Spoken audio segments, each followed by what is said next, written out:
90 के दशक से शुरू हो चुकी थी, जब मुंबई में माफिया का बोलबाला था।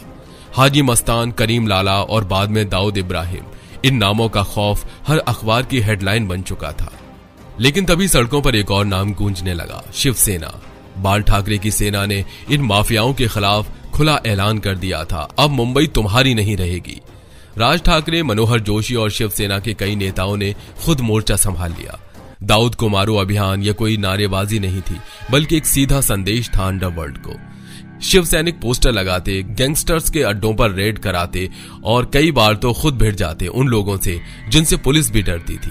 यही वजह थी कि दाऊद के लिए शिवसेना सिर्फ एक राजनीतिक पार्टी नहीं थी, बल्कि एक सिस्टम था। वो सिस्टम जो उसे चुनौती देता था, जो उससे डरता नहीं था और जो उसे मुंबई से मिटा देना चाहता था। ठाकरे और दाऊद के बीच की यह जंग सिर्फ विचारों की नहीं थी, ये अस्तित्व की लड़ाई बन चुकी थी। बाल ठाकरे कोई आम नेता नहीं थे। उनके शब्दों में वो ताकत थी जो लोगों की भीड़ को भी पल में जन सैलाब में बदल देती थी। जहां बाकी नेता वोटों की राजनीति करते थे, वहां ठाकरे भीड़ की नब्ज पकड़ते थे और एक बार जो बोलते तो लगता जैसे हजारों लोग उस बात को अपने सीने की आवाज बना लेते। उनकी रैलीज में न झूठे वादे होते थे, न चापलूसी की चाशनी, बस एक सीधा, खरा और ललकारता हुआ तेवर।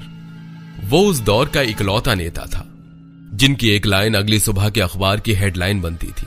मीडिया न सिर्फ उन्हें सुनता था, बल्कि उन्हें टीआरपी का तीखा तड़का भी मानता था। उनके इंटरव्यूज, प्रेस कॉन्फ्रेंस, भाषण, हर जगह कैमरे खुद ब खुद घूम जाते थे, क्योंकि लोग जानना चाहते थे आज ठाकरे क्या कहेंगे। और जब कहते थे तो नाम लेकर कहते थे। जहां दूसरे नेता आतंकवाद या पाकिस्तानी तत्व जैसे गोलमोल शब्दों में सच्चाई को छिपाते थे, ठाकरे सीधे बोलते थे, दाऊद इब्राहिम देशद्रोही है। वो नाम लेने से नहीं डरते थे, क्योंकि उन्हें पता था डर की राजनीति नहीं, सामना करना ही असली नेतृत्व है। ठाकरे की एक ललकार पर शिवसेना के कार्यकर्ता सड़कों पर उतर आते थे। पोस्टर फाड़ना, विरोध करना और जरूरत पड़ी तो हिंसा पर उतर आना, ये सब आम बात थी। ठाकरे ने कभी अपने अनुयायियों को गांधीगिरी सिखाई ही नहीं। उनका दर्शन था, अगर कोई तुम्हें मारे तो तुम उसे छोड़ो मत। और सबसे बड़ी बात, ठाकरे डरते नहीं थे, न दाऊद से, न सरकार से, न वोट बैंक से। वो कहते थे, मैं किसी से नहीं डरता, क्योंकि मैं अपने लोगों से प्यार करता हूं और जो जनता से प्यार करता है वो किसी के भी बंदूक से नहीं डरता। ठाकरे की यही निडरता दाऊद के लिए सबसे बड़ी चुनौती बन गई थी, क्योंकि जब सामने वाला न बिकता हो, न झुकता हो और न डरता हो, तो उसे हराना नामुमकिन हो जाता है। आज ठाकरे हमारे बीच नहीं है। वो आवाज जो कभी लाखों की भीड़ को एक साथ खड़ा कर देती थी, वो आंखें जिनमें न डर था न झुकाव, अब सिर्फ तस्वीरों में मुस्कुराती हैं। वहीं दूसरी ओर दाऊद इब्राहिम, वो शख्स जो कभी दुनिया की सबसे बड़ी अंडरवर्ल्ड कंपनी का मालिक था, आज छुप छुप कर जी रहा है। कभी कराची की गलियों में, कभी फर्जी पासपोर्ट पर किसी और नाम से।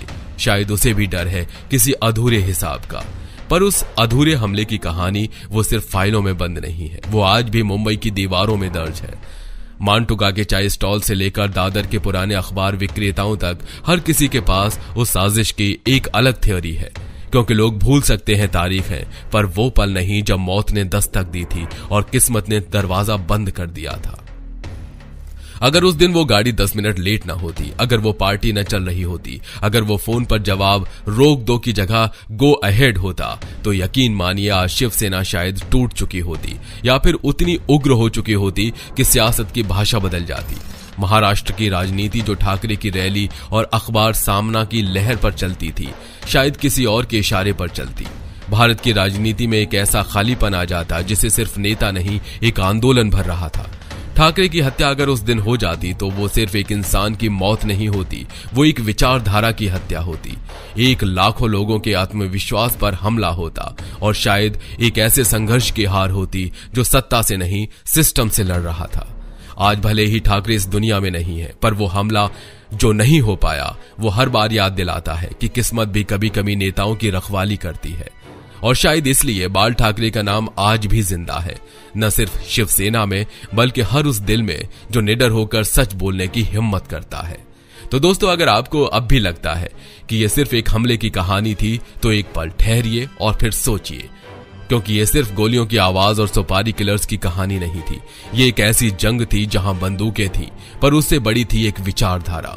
ये कहानी थी सत्ता बनाम संगठित जुर्म की, एक ऐसा टकराव जिसमें एक तरफ था दाऊद इब्राहिम जैसा माफिया किंग जिसकी पहुंच देश की सीमाओं से बाहर तक थी, और दूसरी ओर एक नेता जिसके पास न बंदूकें थी न हथियार, बस एक जुबान थी और भीड़ का विश्वास।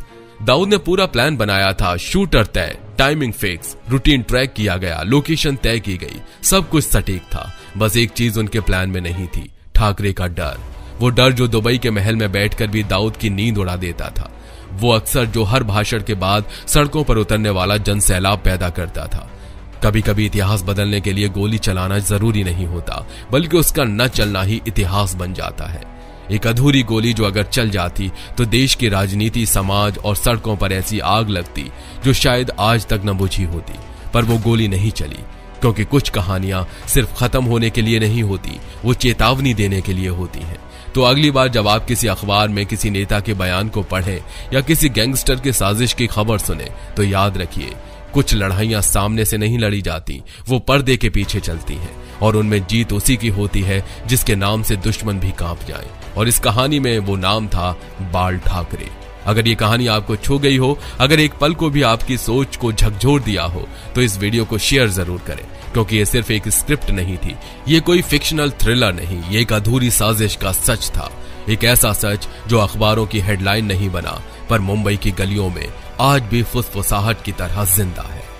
याद रखिए, इतिहास में कई बार ऐसी गोलियां चली हैं जिन्होंने राजा गिराए हैं, देश बदले हैं, लेकिन कुछ गोलियां जो नहीं चली उन्होंने भी उतना ही बड़ा असर किया है।